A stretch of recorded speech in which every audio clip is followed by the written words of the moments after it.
তিন ব্যক্তির জন্য জান্নাত হারাম।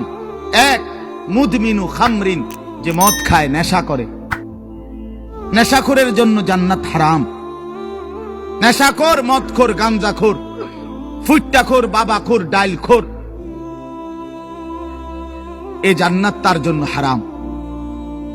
দুই নাম্বার হলো আকুল ওয়ালিদাইন, পিতা মাতার অবাধ্য সন্তান, মা বাপকে যে কষ্ট দেয়, মা বাপকে যে নাফরমানি করে, মা বাবার যে অকৃতজ্ঞ, মা বাবাকে যে জুলুম করলো, মা বাবার হক আদায় করলো না, আল্লাহ রাসূল সাল্লাল্লাহু আলাইহি ওয়াসাল্লাম বলেন জান্নাত তার জন্য হারাম।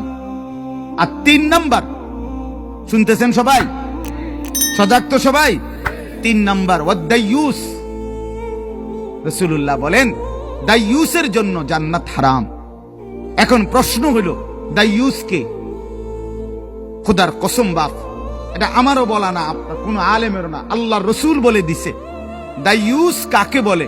রসুল বলছে ওয়াদাইয়ুস আল্লাযী ইউকিররু আহলাহু আল খুবুস।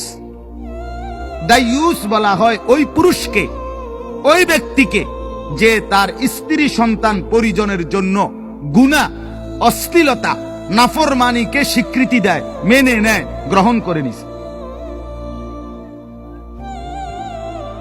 তার জন্য জান্নাত হারাম। নাউযুবিল্লাহ।